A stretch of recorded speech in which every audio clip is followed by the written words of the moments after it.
All right, welcome to this explainer. I want you to just close your eyes for a second.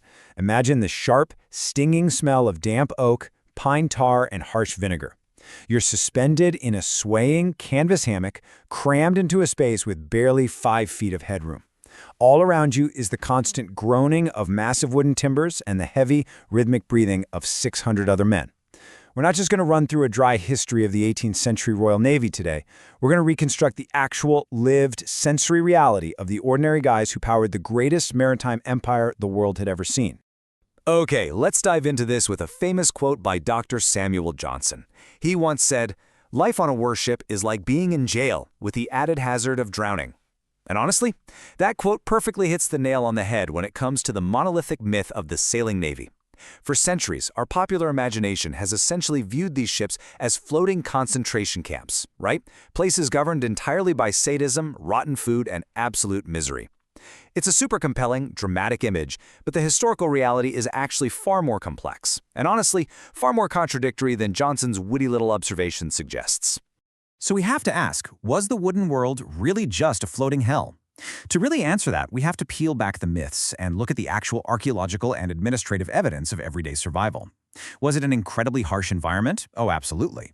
But as we'll see as we unpack this society in miniature, a warship was a highly regulated, deeply complex civilization.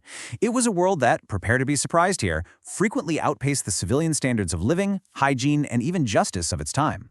Which brings us to Section 1, Taken by the Press.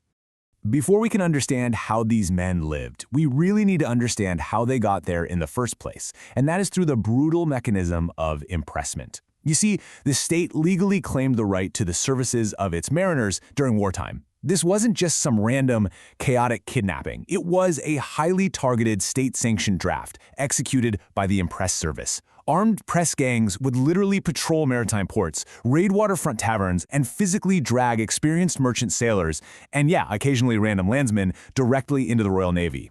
It was a total, terrifying loss of personal freedom in the blink of an eye.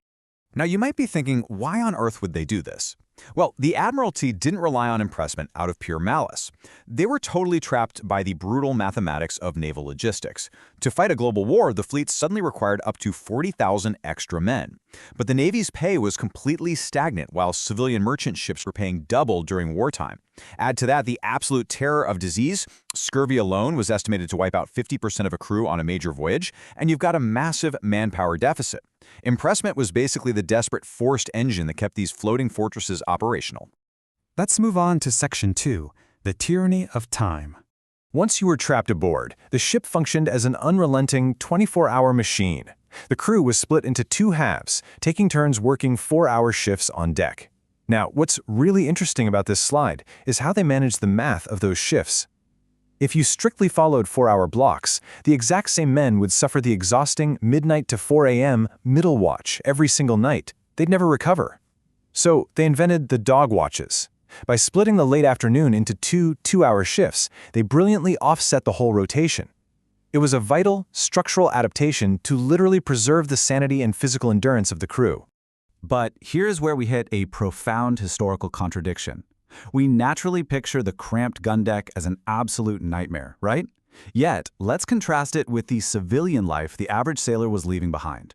Many of these guys came from deeply impoverished urban slums or freezing rural cottages with dirt floors, totally infested with bedbugs, where a whole family might sleep huddled together with their livestock just to survive the winter. Aboard a warship, a sailor was guaranteed 28 inches of private space in a dry, canvas hammock suspended over a massive cannon on a deck that was rigorously scrubbed with vinegar and salt water every day. Astonishingly, for many, it was warmer and far more hygienic than anything they'd known on land. That brings us to Section 3, Weevils, Pork, and Grog. If cleanliness was one pillar of survival, fuel was the other. 5,000. Just let that number sink in. That is the estimated daily caloric intake of a British sailor. To us today, that sounds like an unbelievable amount of food, but it was absolutely crucial. Operating those massive canvas sails and hauling 32-pounder cannons required backbreaking, relentless physical labor in freezing, howling winds. The Victualling Board was arguably the greatest industrial enterprise of its era, completely tasked with ensuring those thousands of calories were delivered reliably to ships scattered all across the globe. And how did they do it? Through a strict, undeniably monotonous but heavily guaranteed victualling rotation. Using preservation methods perfected way before the invention of canning, they relied heavily on salted beef and pork, dried peas, and cheese. Okay, it wasn't exactly culinary perfection. Actually, scratch that, it was barely chewable half the time, and the meat often required hours of boiling in huge copper kettles just to choke down. But it was a scientifically managed, incredibly calorie-dense diet that literally sustained the muscle power of the empire. Of course, the sensory reality of actually eating this preserved food was pretty intense. The foundation of the whole diet was the ship's biscuit, or hardtack.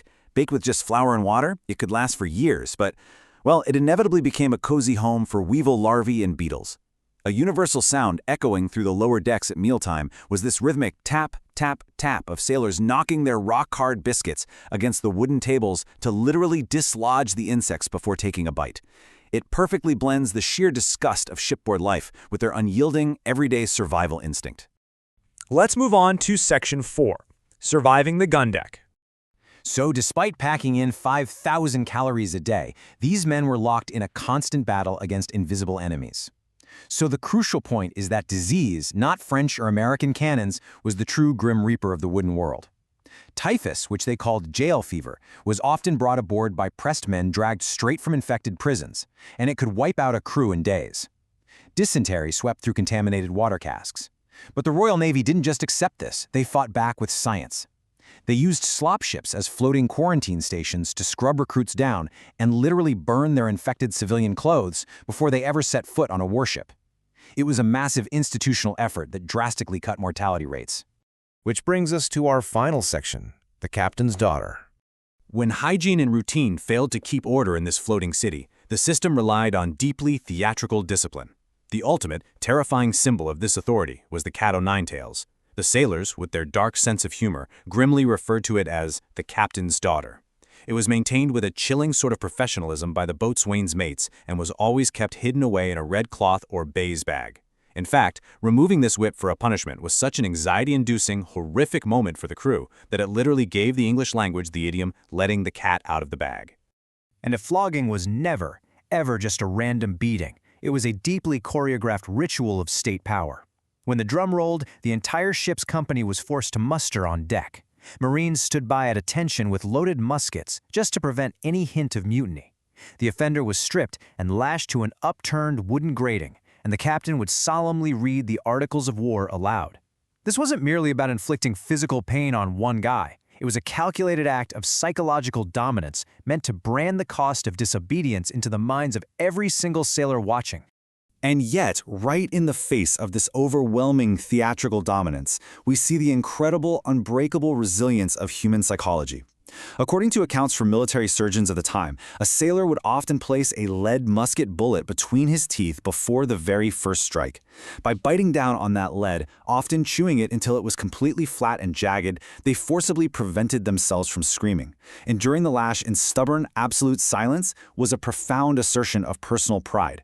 It was their ultimate defiance against a massive system that literally owned their bodies. All of this incredible tension brings us to one of my favorite historical contradictions. The Royal Navy is globally legendary for its supposedly brutal, unyielding discipline, and this brilliantly illustrates the disconnect between myth and reality. Due to internal reforms, the British military formally abolished flogging by 1881.